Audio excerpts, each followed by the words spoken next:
다시 한번 그리스도의 영광을 아는 빛. 제가 대학 3학년 때까지 제 고향 교회에서 봉사를 하고 4학년 때부터는 전도사로 나갔어요. 23살 때쯤이었던 것 같아요. 이제 그 중학교 학생들, 중등부 아이들 총무교사로 제가 있으면서 주일날 오후 시간이에요. 딱 요 11월 요때쯤이었어요. 가을이 이렇게 깊어가고 있었던 그런 계절인데 아이가 하나 뛰어오더니 선생님 저기 고등학교 언니가 옥상에 쓰러져 있어요 그러는 거예요. 왜 그러냐니까 제가 보니까 약을 먹은 것 같아요. 아이고, 고2짜리면 몇 살이? 18? 나이에 생명을 끊은 거예요. 얼른 뛰어 올라가 봤어요. 올라갔더니 정말 약이 흩어져 있고 죽었어요. 맥을 짚어보니까 아직 뛰고 있어요. 그래서 뭐 어떻게, 그때는 이제 뭐 배운 게 없으니까 23살짜리가 뭐 어떻게 하겠어요. 그래서 체함은 뭐 이렇게 바늘로 따주잖아요. 그래서 이걸 갖고서 확 눌러서 땄어요. 그건 날 줄 알았더니 피가 잘 안 나더라고요. 이게 이제 멈춰가니까. 근데 걔가 그래, 아파요 그래. 살아있는 거야. 이걸 들쳐 업고서는 그 다음에 그냥 그 택시 타는 데까지 내려와서 택시에 태워가지고 거기서 한 30분 택시 타고 가요. 세광병원이라고 주안역 앞에 있는. 그래서 다 위에 세척하고서는 그리고선 다 했는데 다 끝나 정신이 돌아왔어요. 이제 링걸 맞고 괜찮대요. 그래서 제가 한번 물어봤어요. 야, 너 이렇게 예쁘게 생겼는데 왜 그랬어? 막 울어요. 그러더니 이런 얘기를 해요. 선생님, 우리 엄마가 친엄마가 아니에요. 그러니까 저도 같이 눈물이 나더라고요. 너 얼마나 마음이 아프냐. 엄마가 안 계신 것도 그런데 또 의붓 엄마가 와서 너를 구박을 했구나. 그래서 같이 이제 하고 기도도 해주고, 그러고서 조금 있다가 보니까 걔네 엄마가 오셨어요. 제가 이제 신학생이고 교회 학교 선생님이고 그러니까 이리 좀 오시라고. 23살짜리가 데리고 나가서 이제 뭔가 상담을 해야 되지 않겠어요. 제가 이제 막중한 사명을 가지고 나가서, 아유, 아주머니, 따님이 이래서 얼마나 속상합니까? 그런데 한 가지, 친어머니가 아니라고 그러시는데 좀 아이한테 따뜻하게 대해줘야 될 것 같다. 죄송합니다. 엄마가 이렇게 쳐다보더니 저게 아주 정말 저 골 때리는 년이라고 저게. 내가 쟤 낳느라고 고생한 생각하면 말로 할 수가 없다. 친엄마야. 누구 혼자 의붓 엄마라고 생각한 거예요? 그 여고생 혼자 의붓 엄마라고 생각한 거예요. 물론 딸이 의붓 엄마라고 생각할 정도로 구박을 하는 엄마도 책임은 있어요. 그런데 좀 엄마가 구박 좀 했다고 그 엄마를 의붓 엄마라고 생각한 거는 엄마를 바라보는 딸의 책임이에요. 저는 그때 깜짝 놀랐어요. 이 아이가 약을 먹기까지는 얼마나 많이 고민을 했겠어요. 며칠 몇 날을 잠 못 자면서 투비 올라 투비, 죽느냐 사느냐 이게 문제로 뭐 이런 고민했을 거 아니에요. 그러다가 마침내 약을 먹은 거예요. 마지막을 교회 앞에서 죽고 싶어서 교회 옥상에 올라가가지고 그래서 거기서 약을 먹고 널브러진 거예요. 그러면서 우리 엄마는 의붓 엄마다. 그리고 죽은 거 아니에요. 어떤 엄마인데? 친엄마인데. 저는 23살 때 기억인데 어떤 눈으로 바라보느냐가 우리의 인생에 있어서 굉장히 중요하다.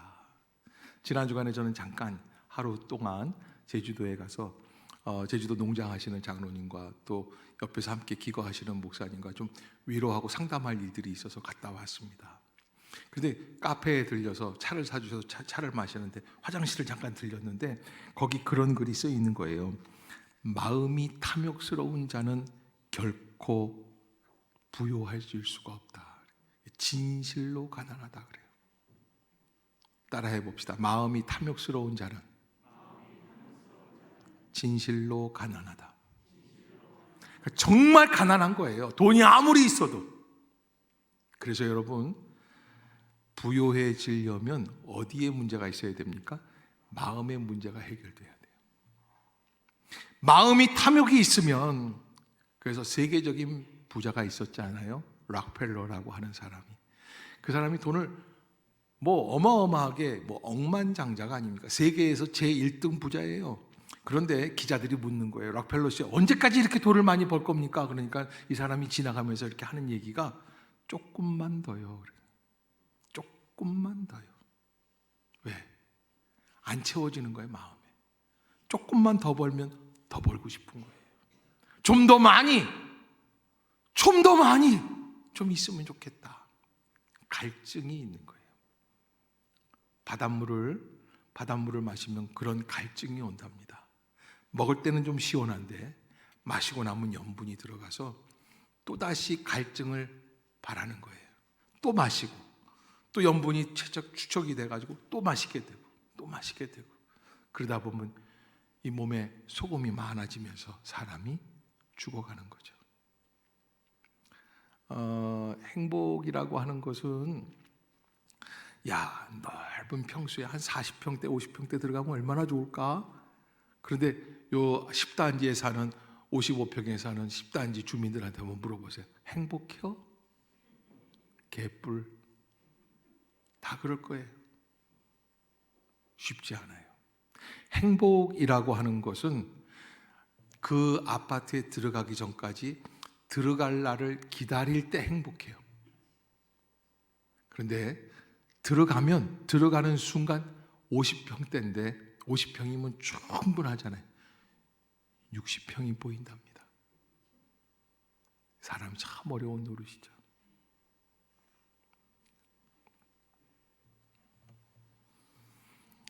우리는 대부분의 인생을 살아가면서 진리에 이르지 못하는 땅의 생각으로 세상을 허비하게 될 때가 있다.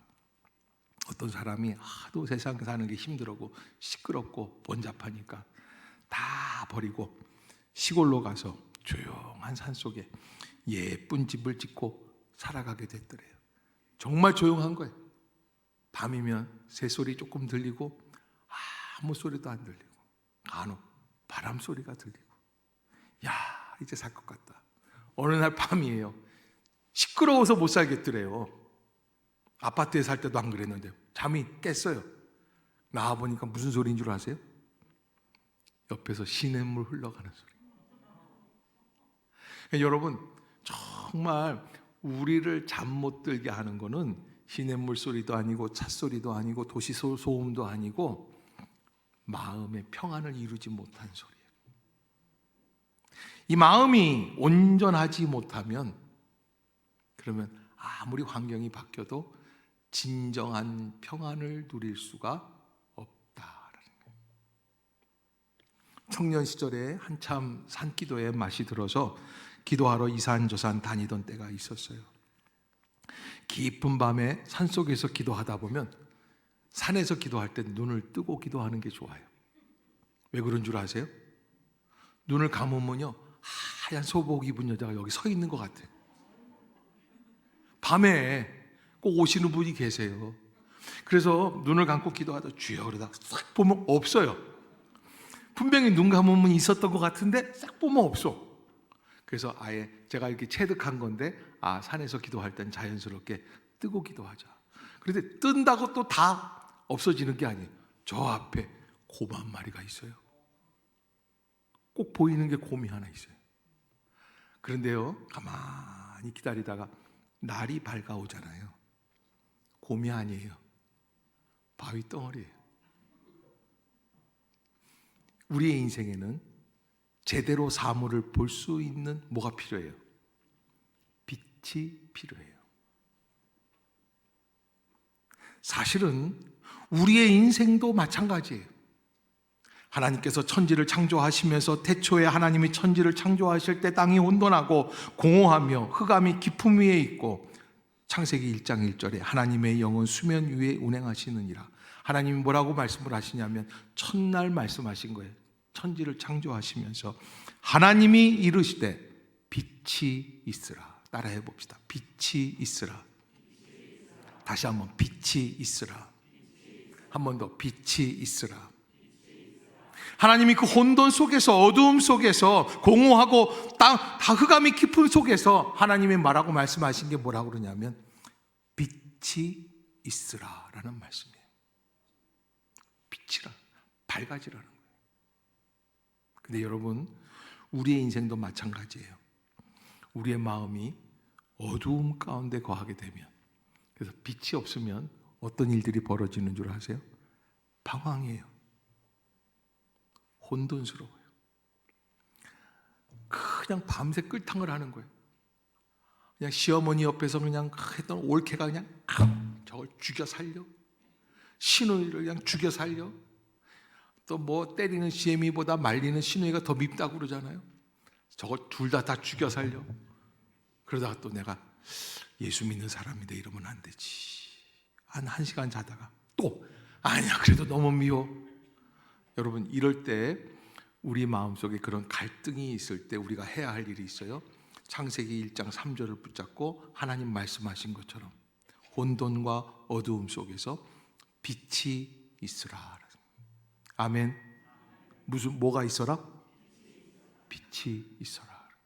성가대를 해야 될지 안 해야 될지 잘 모른다. 빛이 있으라. 아멘. 얼른 내려와서 이렇게 착 앉아가지고 다음 주부터는 딱 찬양하고, 마음에 성령의 빛이 오기 시작을 하면, 그러면 갈등이 해결되기 시작해요. 그래서 사물대로 보게 돼요. 그 사물대로 보는 게 뭐예요? 하나님이 우리에게 지어주신 목적대로 보게 되는 거예요. 아멘. 오늘 본문에서 바울은 고린도 교회인들을 향해서 뭐라고 말씀을 하고 있냐면 4장 5절에 이렇게 말씀을 하고 계십니다. 우리는 우리를 전파하는 것이 아니라 오직 그리스도 예수의 주되신 것과 또 예수를 위하여 우리가 너희의 종된 것을 전파함이라. 그렇게 말씀을 하세요. 세상에 이 전파한다는 이야기는 무슨 때예요? 홍보한다는 거예요. 여러분, TV를 보면은 30초짜리 1분짜리 광고가 나오잖아요. 광고한다는 거예요. 그런데 무엇을 광고하는 거냐? 예수가 나의 주인 되어 주시는 거. 아멘. 아멘. 두 번째, 예수를 위하여 우리가 너희의 종된 것을. 바울은 이방인들을 복음으로 섬기기 위하여 즐거워하며 복음의 종이 되었어요. 주인이 된 것을 이야기하는 게 아니에요. 종된 것을 전파한다, 그렇게 돼 있어요. 아멘. 아멘. 자랑스러운 것을 이야기하는 게 아닙니다. 떳떳한 걸 말하는 게 아닙니다. 나는 너희에게 빚진 자 되어 복음을 너희에게 전할 수밖에 없는 복음의 종된 사람이라는 사실을 말해주고 있는 것입니다. 어떻게 그럴 수가 있을까? 어떻게 하나님으로부터 빛을 받아서 그 놀라운 역사들을 믿음으로 감당해 나가면서 나는 마땅히 이 일을 감당해야 될 사람이라는 사실을 그 사람들에게 어떻게 그렇게 얘기할 수 있을까? 그런데 바울은 그런 이야기를 해요. 6절에 보면 어두운 데에 빛이 비치라 말씀하셨던 그 하나님께서, 어두운 데에 빛이 비치라 말씀하셨던 그 하나님께서, 여러분, 하나님께서는 어디에다가 빛을 비추시는 하나님이시냐면 어두운 자리에 빛을 비추시는 하나님이에요. 아멘. 흑암이 있는 자리에, 어두움이 있고 그늘이 있는 자리마다 하나님이 찾아가셔서 거기에 무엇을 비춰주십니까? 빛을 비추시는 하나님이신 줄로 믿습니다. 하나님, 그 어두운 데 빛을 비추라. 그 하나님께서 예수 그리스도의 얼굴에 있는 하나님의 영광을 아는 빛을. 그래서 이게 중요한 핵심 구절이에요. 따라해 봅시다. 하나님의 영광을 아는 빛을. 다시 한번, 하나님의 영광을 아는 빛을. 영광이라는 게 뭘까? 영예로운 영자에다가 빛날 광자에다, 빛광자에. 빛나고 영예스러운 일들이 영광이에요. 그런데 여러분, 연말 시상이 되면 방송국에서 무슨 TBS 무슨 대상, 뭐 연기 대상 뭐 이런 거 받잖아요. 그러면 그 중에 혹 믿는 사람들이 나오면 뭐라 그래요? 이 모든 영광을 하나님 아버지께 돌립니다. 그 사람 철 들었어요? 철 안 들었어요? 철 든 거예요. 근데 왜 그럴까? 무슨 뭐 감독에게 또 무슨 PD에게 작가에게 감사하다 그러고 방송 사장님한테 감사하다 그러고 동료 배우들한테 감사하다 그러고 뭐 정우성한테 감사하다 그러고 유재석한테 감사하다 그러고 뭐라고 막 얘기하잖아요. 그리고 이덕만 목사님한테도 감사하다 그러고. 근데 왜 하나님께 감사하다 그럴까? 그거는 마음에 지금까지 살아봤더니 내 실력이 아니라 하나님의 절대적인 은총이다라는 걸 깨닫는 거예요. 그러니까 여러분, 그 빛이 없으면요, 그 진리의 빛이라고 그래요. 하나님의 진리의 빛인데, 이 진리의 빛이 없으면 친엄마가 무슨 엄마로 보여요? 의붓엄마로 보여요. 진리의 빛이 있으면 그러면 의붓엄마도 친엄마로 보여요. 내가 왜 살아가야 되는지의 삶의 목적이 선명하게 드러나기 시작해요. 지금까지 세상에서 세상의 일들을 위해서 성취하기 위해서 살아갔었는데 진리의 빛이 내 마음속에 비춰지기 시작을 하면 이 일을 위해서 사는 게 아니라 무엇을 위해서? 하나님의 영광을 아는 빛이 내 속에 들어오니까 비로소 세상이 세상으로 보이는구나. 아멘. 아멘. 그런 새로운 역사가 일어나게 되는 것이죠. 우리가 지난 특별 새벽기도 기간에 창세기 13장, 14장, 15장 이렇게 함께 묵상을 했던 그런 때가 있었습니다. 근데 제가 여러분들에게 말씀드리지만 아브라함이 참 위대합니다. 어떻게 그렇게 하나님께서 부르셔서 택함을 받을 뿐만 아니라 지시하시는 약속의 땅으로 들어갈 수 있었을까? 창세기 12장에 나와 있는 사건들이죠. 내가 내 본토 친척 아비집을 떠나 내가 내게 지시할 땅으로 가면 하늘의 별과 같이 땅의 모래알 같이 내 백성 내 자손으로 많게 하리라 하는 약속을 주셨거든요. 아브라함이 위대한 것은 그 말씀을 듣고 들을 뿐만 아니라 어떻게 했어요? 실천했어요. 실제로 들어갔어요. 그런데 창세기 12장을 보면 거기에 이런 말씀들이 있어요. 들어가기만 했지 사실 들어가 보니까 하나님이 약속해 주신 땅으로 들어갈 때 아브라함 마음에 기대가 있어요. 근데 어떤 기대냐면 적어도 내 이름으로 된 땅 한 10,000평은 있지 않을까? 그렇죠? 그래도 어느 정도 성은 만들어 주시지 않을까? 왜? 하나님이 약속해 주신 땅. 그런데 그 땅에 가보니까 뭐가 있던가요? 한 평도 내 땅이 없어요. 가나안의 7 족속들이 오히려 아브라함을 의심의 눈초리로 쳐다보는 거예요. 구박하는 거예요. 핍박하는 거예요. 도저히 살만한 땅이 아니에요. 약속의 땅인데. 따라해 봅시다. 약속의 땅도 믿음으로 버텨야 합니다. 이런 분들이 있어요. 목사님 내가 처음에 왔을 때 이 교회 왔을 때 얼마나 서러웠는 줄 아세요? 교회 나온 것도 대단한데 사람들이 째려보더래 자기를. 언제부터 어디서 왔어? 응? 굴러먹다 온 뼈다귀야 뭐 이런 것처럼. 근데 여러분 약속의 땅도 어떤 힘이 필요하다? 버티는 힘이 필요해요. 아멘. 그런데요 참 놀라운 게 이렇게 믿음으로 버텼는데 떠날 핑계가 생겼네. 잘 됐어요? 안 잘 됐어요? 너무 좋은 거예요. 이게 무슨 핑계냐면 가뭄이 들어요. 기근이 일어난 거예요. 자, 여러분 하나님이 약속해 주셔서 불러주신 땅이라면 기근이 생기면 됩니까? 안 됩니까? 안 되죠. 안 된다고 지금 윤 지사님이 큰 소리로 얘기한 거는 저는 결코 내 인생에 가뭄과 기근은 없을 줄로 믿습니다 하는 거예요. 박연숙 집사님이랑 하나님이 선택해서 결혼시켜 주신 거죠? 왜 대답을 못 쳐? 부부싸움 혀요? 아니에요? 한대잖아요. 선택해서 주신 땅인데. 저희 집도 마찬가지예요. 저 이래봬도요 신학교에서 칭찬받았던 신학생이었어요. 저희 집사람도 신학교에서 제일 예쁘고도 착한 사람. 그래, 그런 사람 두 사람이서 만났으니까 행복해야 돼요, 불행해야 돼요? 행복해야 돼요. 그런데 우리도 결혼 생활하면서 신혼 때 간간히 다퉜어요. 여러분, 약속의 땅에서 살아낼 때에도 뭐가 필요해요? 버텨내는 마음이 필요해요. 은혜로 기다리는 거예요. 믿음으로 감당하는 거예요.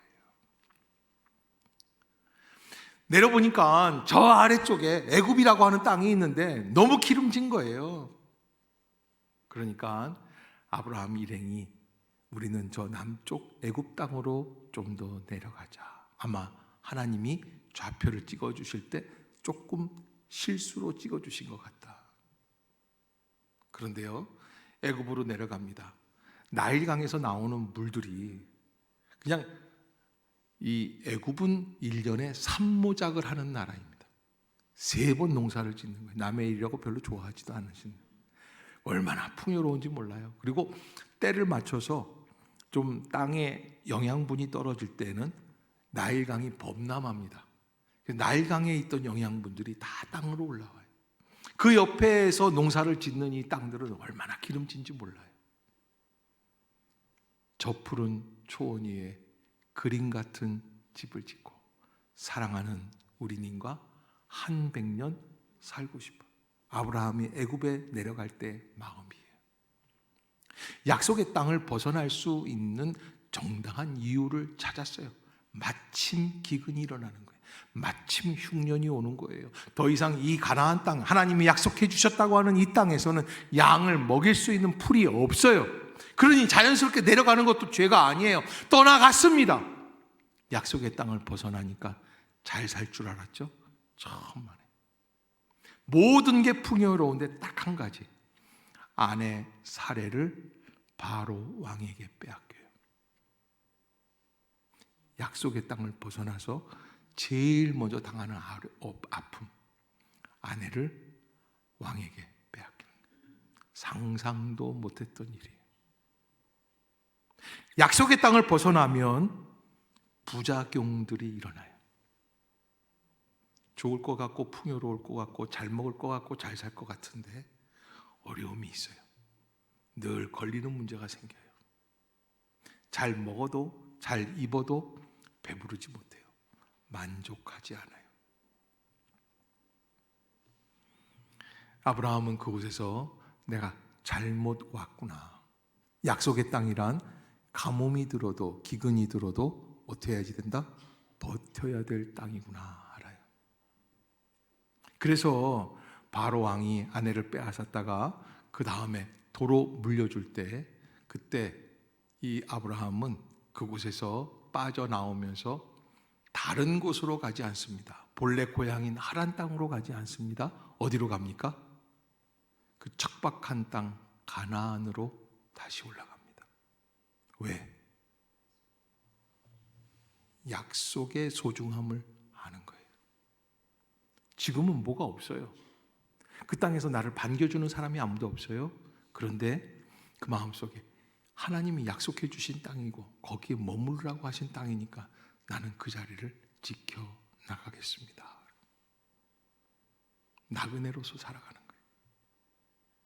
거기 멈춰 있는 거예요.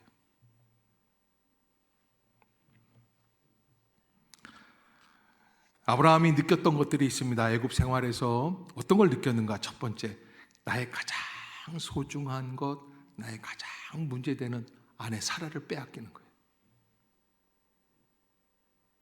그게 모든 게 다 갖춰지는데 농사도 잘 지을 수 있고 양들도 잘 먹일 수 있고 모든 게 풍요로운데 그 한 가지가 삐끗거리기 시작을 하니까 어떻게 돼요?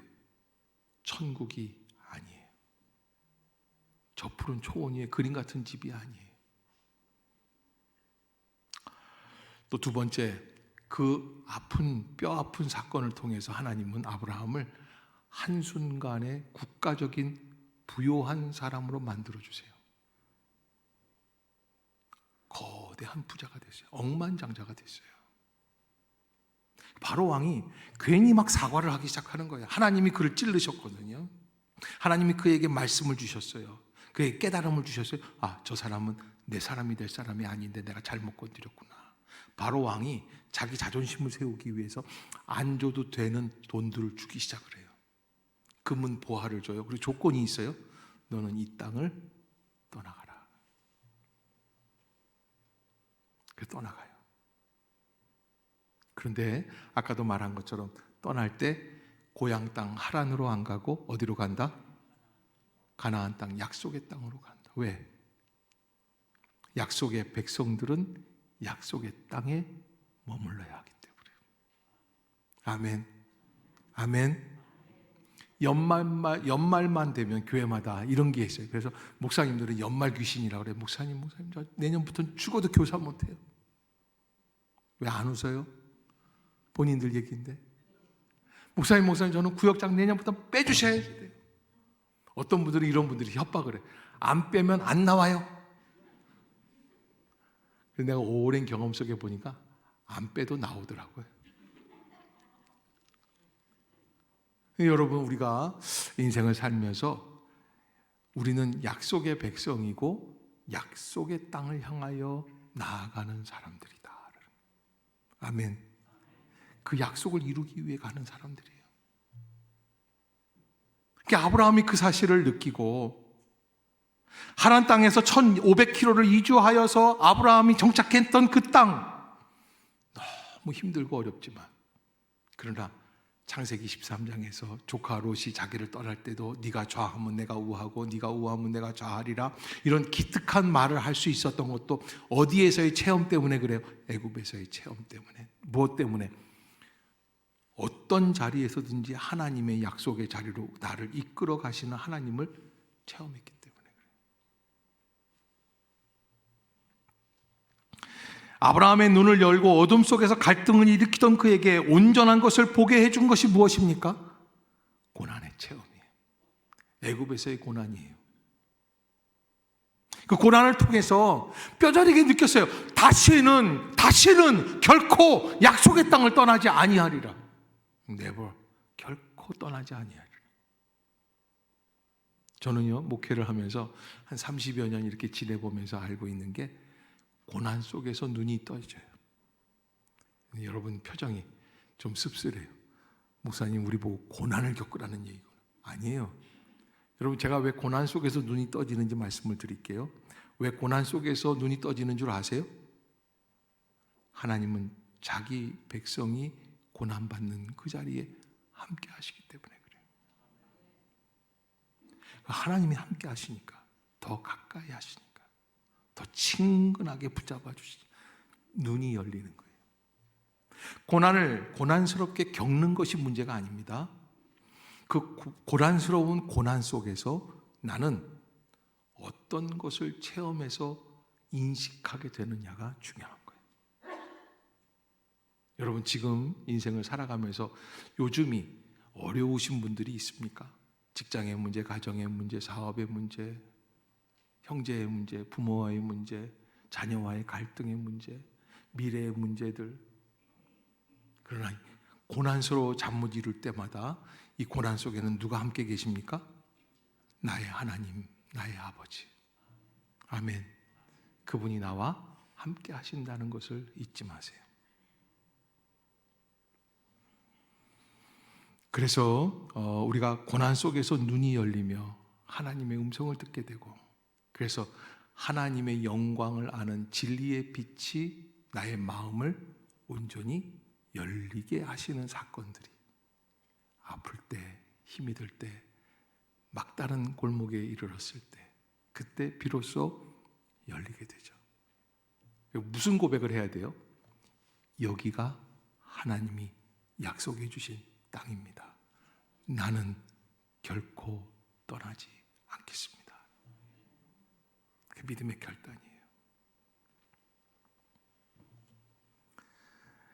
이런 사람이 있었습니다. 4살 때 친엄마가 돌아가셨어요. 4살 때 돌아가셨으니까 아이를 낳고 4년을 키우면서 엄마가 돌아가셨어요.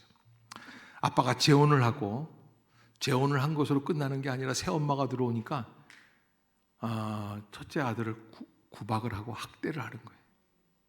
그래서 걔가 구박을 받다가 집을 뛰쳐나왔대요. 서울역으로 갔어요. 거지들이 모여 있었어요. 6.25 전쟁 이후니까 그 거지들이 모여 있더래요.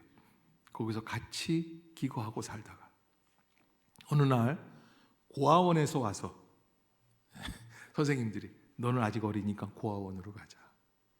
그리고 며칠 후에 미국에서 한 부부가 와서 입양할 아이를 찾다가 이 아이를 정했어요.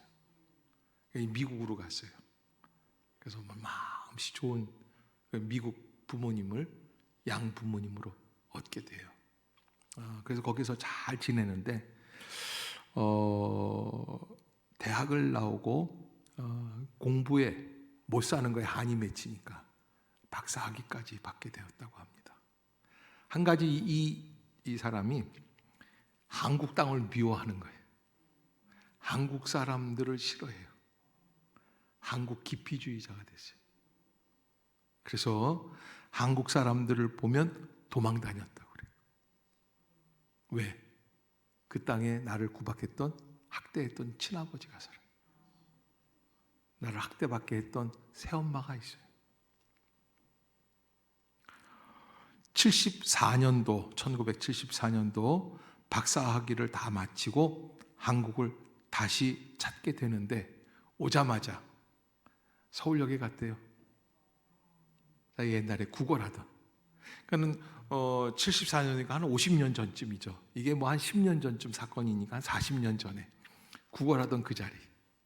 하나님께서 자기를 선택해 주셔서 내가 이제는 미국에서 어엿한 사람으로 살게 되고 와보니까 옛날에 구걸하던 노숙자들이 있던 그런 자리.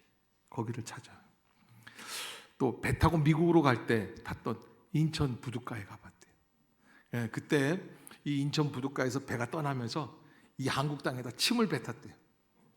내가 다시는 오나 봐라. 이 더럽고 치사한 땅. 근데 여러분 그렇게 가서 미국에 가서 새로운 부모님 밑에서 입양돼 가지고 새로운 삶을 살아가는데 그 땅, 약속의 땅으로 가봤더니 어떤 일들이 있냐면 인종차별이 있는 거예요. 가정에서 학대받고 차별받는 것도 어려움이었는데 가보니까 레이시즘이야. 이건 본래적인 색깔이 달라. 하얀 놈이 누런 놈 구박하고 까만 놈 구박하고 학대가 학대. 여러분 이게 백인 사회하고 이런 이 황인종, 흑인종들이 있는 사회하고 못 살아봐서 그렇지 여러분 가보면요 대화를 해보면은요 은근히 무시해요. 그걸 은따라고 그래요. 기분 더럽게 안 좋아요. 나를 인정해 주는 것 같잖아요. 네가 목사냐? Are you pastor? 그래서 나 목사라고 그러고 나는 그 어떻게 했다고 어떤 교회를 다 인정해 주는 것 같은데 나중에 중요한 얘기할 때는 지들끼리 해요. 그게 차별이에요. 나를 안 껴줘요. 아마 어쩌면 한국, 미국, 일본 회담할 때 우리 따당할 수도 있어요. 또 이런 얘기 좀 잘못하는 건 아니지 원래. 그렇다는 거예요. 그러니까 이 사람이요 거기에서 깨달은 게 하나 있어요. 야, 이거는 가도 차별은 내 인생에서 지워지지가 않는구나.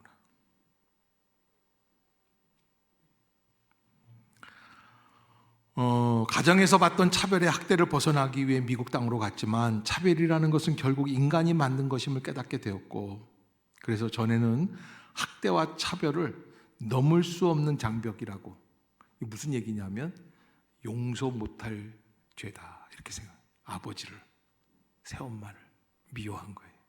그런데 미국 땅에 가서 겪어보니까 넘을 수 없는 장벽이 아니라 넘을 수 있는 디딤돌. 아멘. 따라해 봅시다. 나의 앞에 있는 어떤 고난도 어려움도 넘을 수 있는 디딤돌입니다. 아멘. 넘을 수 있는 디딤돌이라는 거예요. 이분이 누구냐? 우리나라 교포 중에 아시아 최초로 워싱턴주에서 워싱턴 주 상원 의원이 되신 신호범 장로님 이야기. 교회를 나가게 됐어요. 미국 생활을 하다 보니까. 예수님 말씀을 들었어요. 성경에 뭐라고 되어 있어요?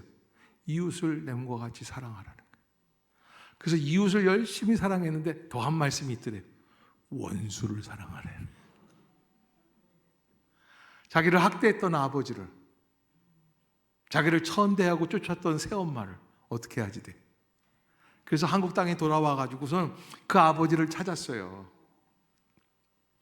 반가우면서도 밉더래요. 그런 걸 뭐라 그러냐면 애증관계라고 그래요. 네, 반갑기는 반가운데 얄미운 사람. 네, 그 애증관계. 그런데요, 그 아버지랑 밤새 이야기를 하다가 그 아버지도 역시 나와 동일한 사람임을 알게 돼요. 동일한 아픔이 있었고, 어렸을 때 아버지를 잘 알지 못했지만 아버지의 살아왔던 인생이 기구함을 깨닫게 돼요. 같이 울었어요. 펑펑 울었어요. 자기가 없는 사이에 동생을 낳았는데 5을 낳았더래요. 집이 너무 가난해. 그래서 얘네들이 다 중학교도 제대로 못 다니는 거예요. 자기가 이 아이들을 책임지겠습니다. 5을 다 데리고 미국으로 가서 더 열심히 돈을 벌어가지고 이 아이들을 대학까지 보내고 졸업을 시키고 번듯한 사회인이 되게 하고, 이분이 거기에서 느낀 게 하나 있는데, 그전에는 알 수 없었던 미움, 증오, 불평, 부정적인 생각. 근데 그 동생들을 키워나가면서 은혜, 감사, 진정한 행복. 아멘. 아멘. 여러분, 악을 악으로 갚으면 시원할 것 같죠? 나를 저주한 저 녀석을 그냥 막 어떻게 해버릴까? 그러나 여러분, 그렇지 않아요. 오히려 악을 무엇으로 갚는다? 선으로 갚는다. 따라해 봅시다. 악을 선으로 갚읍시다. 선한 말을 합시다. 행복해집니다.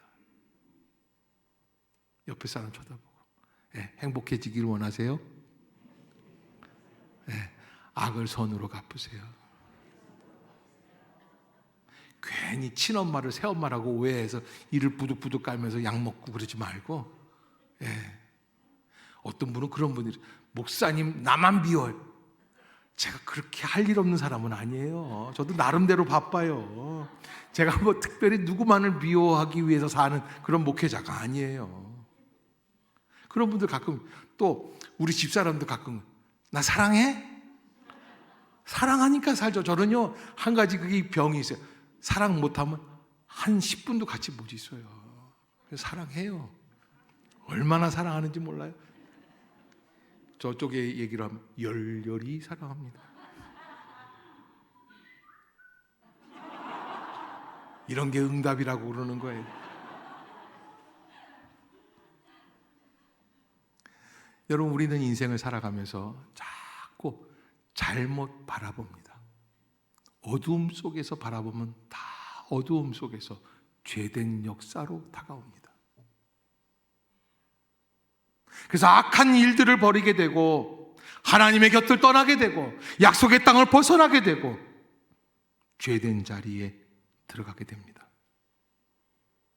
내가 누군가를 미워하면 미워하는 그 대상은 아무 지장이 없는데 미워하는 내 마음만 아플 뿐입니다. 하나님의 영광을 아는 빛이라고 하는 것은 무엇입니까? 하나님의 진정한 본질을 깨닫게 되는 것입니다. 하나님 앞에서 나는 무엇인가?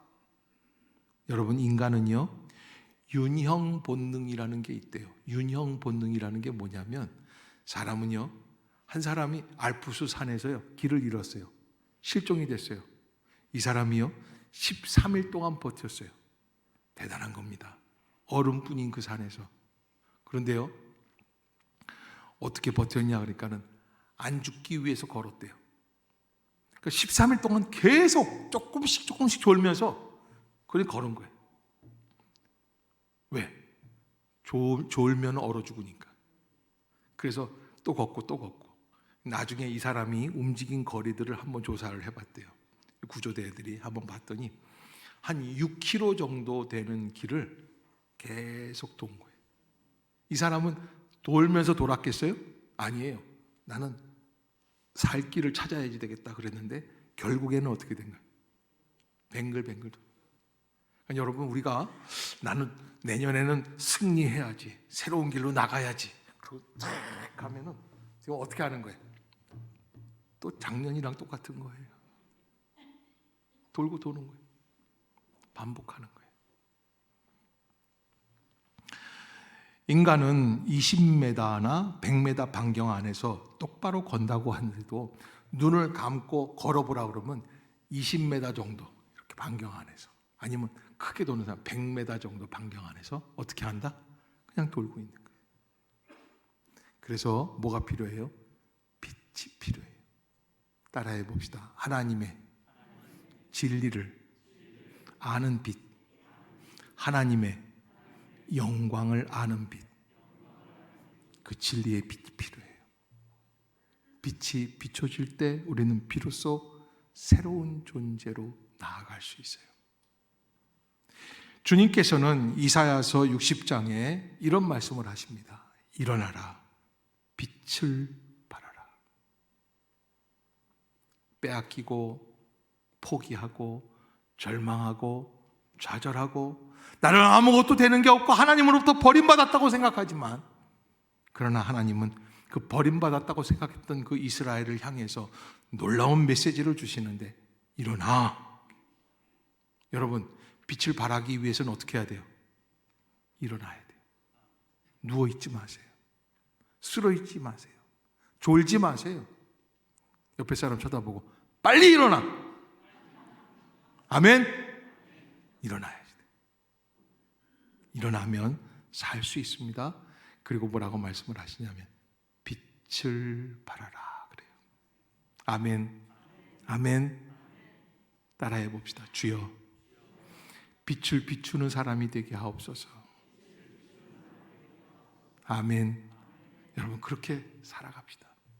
올 한 해를 예수 그리스도의 진리의 빛, 소망의 빛, 은혜의 빛 안에 바라보십시오.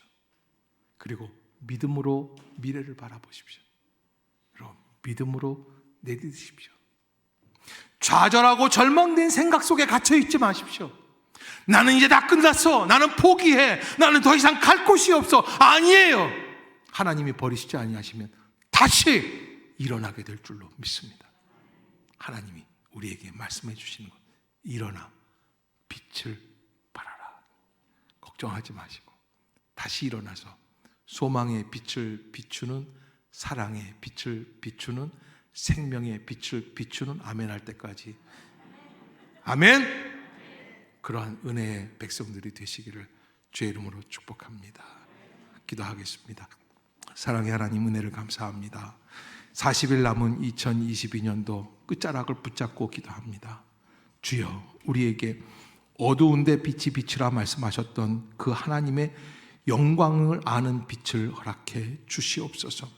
예수 그리스도의 얼굴에 계셨던 그 하나님의 영광을 아는 빛을 우리의 심령에도 허락하여 주시옵소서. 당당하게 살아가게 하여 주시고, 누워있거나 엎드려 있지 않게 하여 주시고, 일어나 빛을 발하게 하여 주옵소서. 예수님의 이름으로 기도드리옵나이다. 아멘.